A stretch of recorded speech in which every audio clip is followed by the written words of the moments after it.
Good morning. It's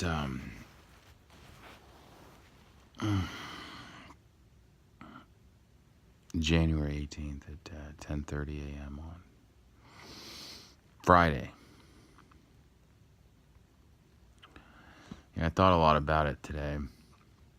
This morning. Sometimes when I wake up, my head hurts a little bit because I'm so busy praying, connecting with God, basically cycling through all the coincidences I've had in my life. Makes you feel high, really connected to Him. Anyway, I emailed the love of my life. I told her, "You're like the Esther. You're the Esther character. I'm the Messiah." And on Saturday is the day of the Lord, the 19th. That's tomorrow from today's, because today's the 18th.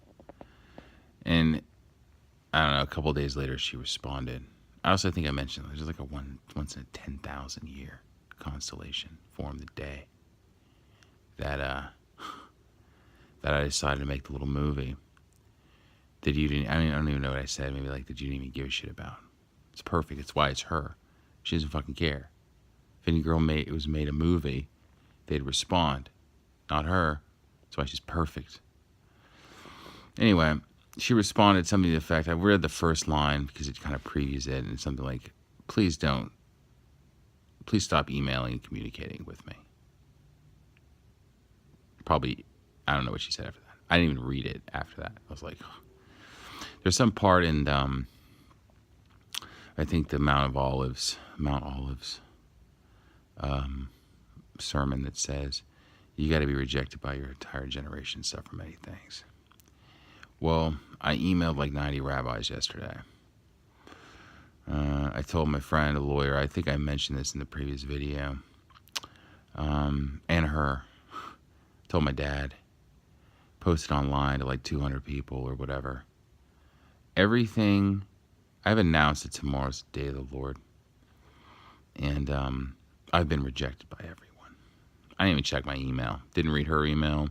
Didn't read any of the rabbi's responses. It's supposed to come quickly. Now, I don't know what that means. Ugh. But what I do know is that God, He's got an audience for tomorrow. And they don't know where to go. So whatever happens, happens. But I started to think about it from His point. You know, I finally started to realize, I'm like, look, He made the masterpiece. This is His fucking masterpiece. And I recorded the whole thing. I got documentation of the whole deal. So either tomorrow's the day of the Lord and I'm the Son of God, or I was wrong about everything. All Abrahamic religions are false. Donald Trump isn't the Antichrist. And the fact that any illness I have always went away after confessing on video, and every other person who got better after doing it too, that was all just one big coincidence. You know, the thing that girl didn't like, she mentioned about me, she goes, you what did she say, something? You have a tendency to be dramatic. Well, if I'm the Son of God, that means Dad, He's the same way. Drama. I can't help but think of the first date I had with this girl. We went to a restaurant on the east side. I had a reservation, but I played dumb. And she got pissed off. She's like, I'm going home. I'm like, well, let's just try this restaurant right here. She's like, they're not going to have a reservation. It's Friday night. I was like, well, let's at least try. And I tugged her into the restaurant. And the first thing that she was thinking as I pulled her into the restaurant was the last thing she was thinking when she sat down. Because the woman not only had, now that I think about it, I already had the reservation there, but the woman even announced it. She's like, Mr. Denke, I'm like, that's me.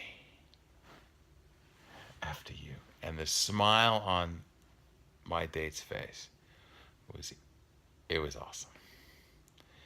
So here's the thing.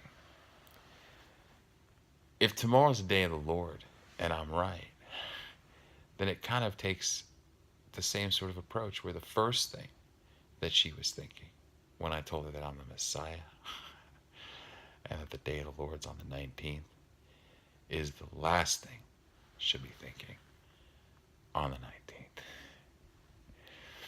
You know, it's little things like that that lead me to believe that, well, there's no such thing as coincidence. I'm the Son of God. I'm going to have to die to change the world for this woman. By die, I mean be killed.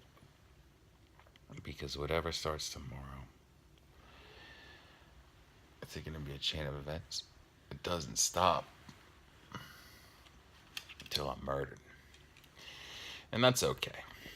Because it's just part of the game. You know, you've got to... it's not real in the Bible unless you're willing to die for it. And after that, it becomes real. So, plus I'll be able to go down in history as the guy who not only saved the world, but also proved the existence of God and did it all to change the world, to make heaven on earth for the woman that I love.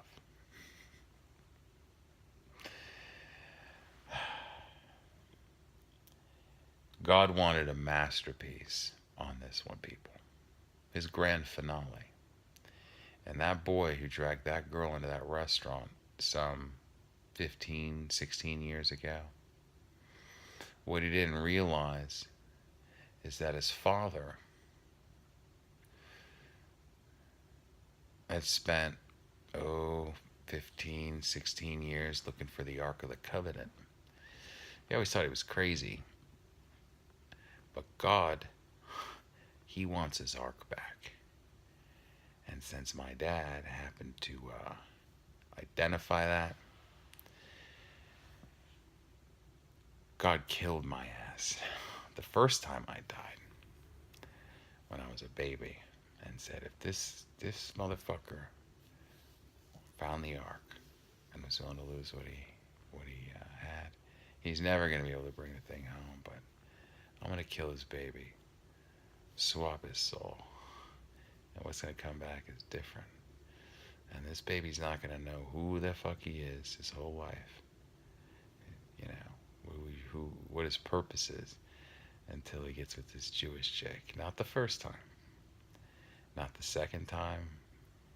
Not the third time. Not the fourth time.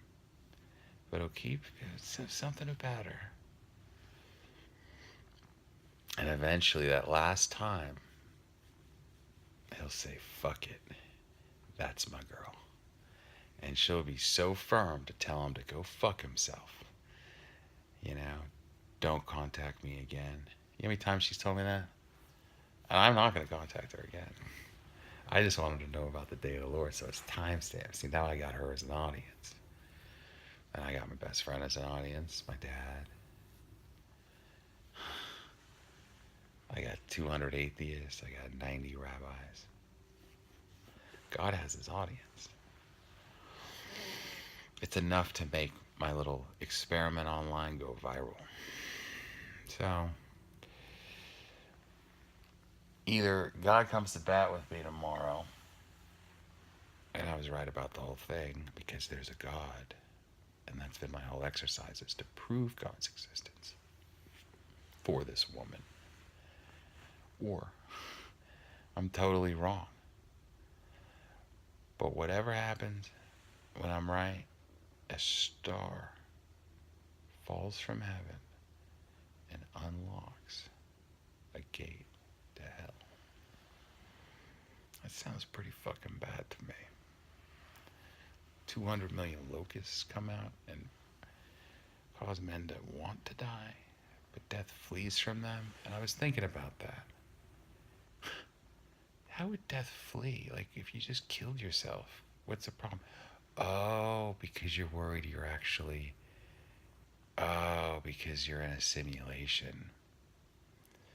And after you die, if you fuck up, like by killing yourself, you go to the lake. I try not to laugh when I say it. You go to the lake of fire forever. You burn in the lake of fire. Now look how beautiful it is outside. You see that? It's really nice. It's the 18th. How is something that's going to cause global anxiety going to occur tomorrow? It's such a pretty day.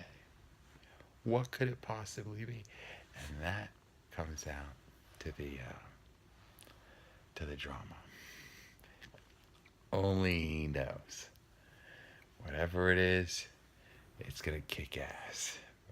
For me and 144,000 sealed Jews who are pretty much waiting for this. Everyone else is gonna get freaked the fuck out.